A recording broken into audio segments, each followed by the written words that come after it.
अस्सलाम वालेकुम स्टूडेंट्स। पिछली वीडियो में मैंने CSS 2021 के पहले 5 टॉपिक्स पे बात की। छठा टॉपिक है ब्यूरोक्रेसी डॉल्ड्रम्स। डॉल्ड्रम्स कहते हैं स्टैग्नेशन को। ब्यूरोक्रेसी का प्रॉब्लम है, रुकी हुई है, स्टैग्नेंट है, रेड टेप का शिकार है, इनोवेशन लेते हुए डरती है और इसमें कोई शक नहीं। और ये खाली this is not that is confined only to Pakistan but perhaps in many other countries of the world as well। अच्छा, लेकिन अब ये है कि टॉपिक में चूंकि पाकिस्तान का रेफरेंस उसने दिया नहीं है, तो मैं पर्सनली ये समझता हूँ कि इसको पाकिस्तान तक कन्फाइन कर देना एक बड़ी ज़बरदस्ती और ज़्यादती होगी अगर आपने इस टॉपिक को उठाना है। तो आप इसको है कि जनरलाइज करके आप इस पर बात करेंगे, लेकिन अब जनरलाइज करके अगर आप बात करेंगे तो सारी दुनिया की ब्यूरोक्रेसी का वो प्रॉब्लम नहीं है जो पाकिस्तान की ब्यूरोक्रेसी का है, जो माइंड सेट है एक पर्टिकुलरली बन चुका।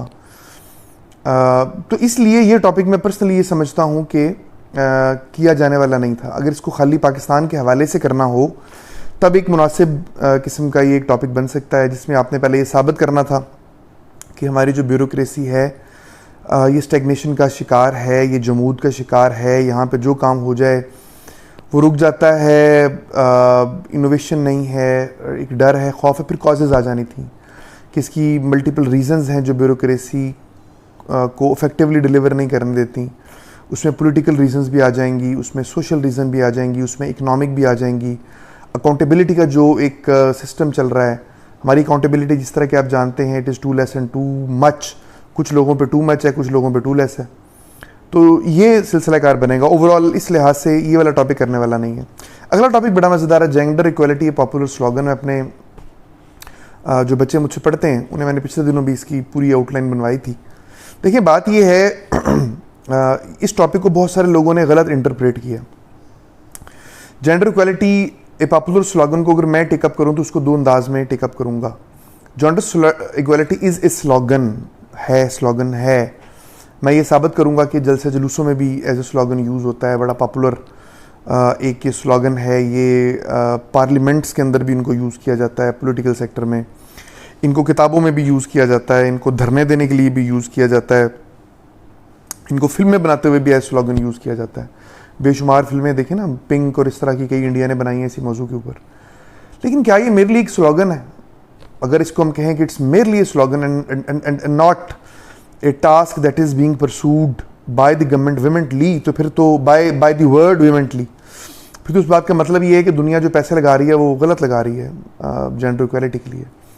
तो हमने जब बात करनी थी तो हमने ये एज ए स्लोगन भी बताना था कि स्लोगन तो है ही, लेकिन ये एक टास्क भी है जिसको बड़ा हॉट परसूट जिसका हो रहा है। इसको दुनिया की बहुत सारी तंजीमें चेज़ कर रही हैं और ये सिचुएशन बेहतर हो रही है पहले की निस्बत। एजुकेशन में भी बेहतरी आ रही है, हेल्थ सेक्टर में बेहतरी आ रही है, पॉलिटिकल और एडमिनिस्ट्रेटिव सेक्टर में भी बेहतरी आ रही है। फिर कुछ चैलेंजेस का आपने जिक्र कर देना था और रिकमेंडेशंस दे देनी थी। Pros and cons of globalization, कमाल किस्म का ये टॉपिक था, बहुत आसान। मैं अगर देखूं तो ये टॉप 1-2 टॉपिक्स में था जिनको ज़रूर किया जाना चाहिए था। इसमें कोई दूसरी दो राय है ही नहीं। ग्लोबलाइजेशन के प्रोज पूछे हैं, कॉन्स पूछे हैं, आपने प्रोज भी दे देने थे, कॉन्स भी दे देने थे। फिर ओवरऑल ज़ाहिर है कि इसके प्रोज ज़्यादा हैं, उसका जिक्र कर देना था। फिर बताना था कि कौन कौन सी चीज़ें हैं जो ग्लोबलाइजेशन के डीमेरिट्स लेके आती हैं और उनको कैसे जो है वो ठीक किया जा सकता है। बड़ा आसान टॉपिक था।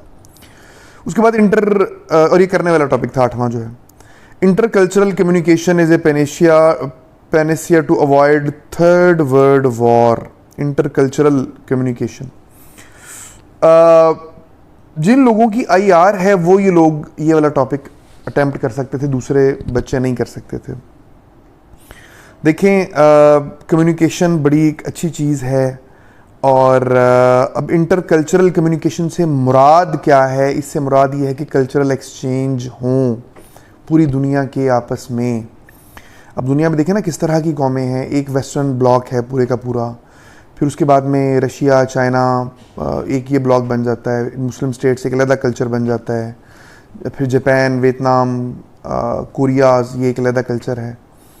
तो इनकी आपस में अगर हारमनी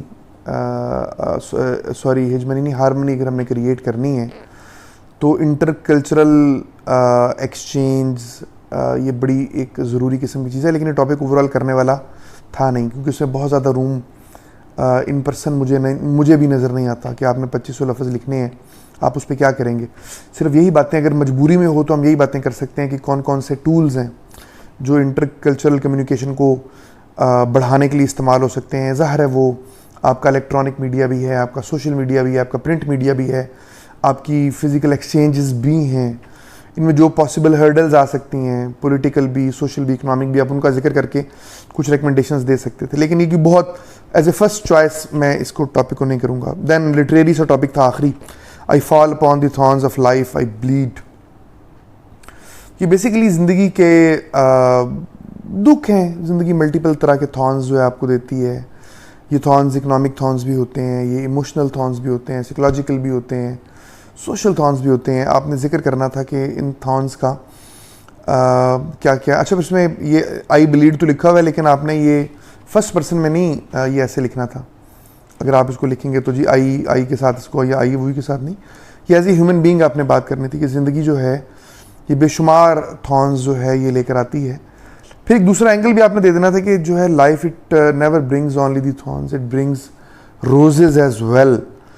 तो ये जो थॉर्न्स हैं ये रोजेज़ भी जो है वो लेकर आते हैं, इनके साथ रोजेज़ भी हैं जो कि मुख्तलिफ फॉर्म्स के साथ। और फिर आपने बताना था, चूँकि लिटरेरी टॉपिक है ना, इसको हमने आम अंदाज में इसको टेकअप नहीं करना था। फिर आपने बताना था कि दरअसल ज़िंदगी की ब्यूटी है ये, had the life been completely free of thorns, it might not have been so much beautiful, और the roses would have lost their complete charm अगर thorns ना होते तो। इस तरह से आपने टॉपिक को लेकर चलना था। ओवरऑल ये है जी इसका पूरा एनालिसिस। देखें, मैं कन्विंस्ड हूँ अपने स्टूडेंट्स से। मैं अक्सर बात करता हूँ कि कोई 60-70% स्टूडेंट ऐसे होते हैं लाजमी जो टॉपिक की गलत सिलेक्शन की वजह से हर साल फेल होते हैं। टॉपिक दूसरा चुना, उन्होंने पास हो जाना था। तो आप अभी अगर प्रेपरेटरी फेज़ में हैं तो जहाँ से भी आप पढ़ रहे हैं वहाँ से ज़रूर सीखें कि आपने टॉपिक कैसे चुनना है, और पिछले 8-10 साल के जो टॉपिक्स हैं उन पे अटैम्प्ट्स लें। मैं अपने स्टूडेंट्स को 5 साल के कम से कम टॉपिक्स जो हैं उस पर अटैम्प्ट्स दिलवाता हूँ कि बताएं कौन सा चुनेंगे, कौन सा चुनेंगे। तो ये हरकत जो है आप भी करें और ज़रूरी है। Wish you best of luck.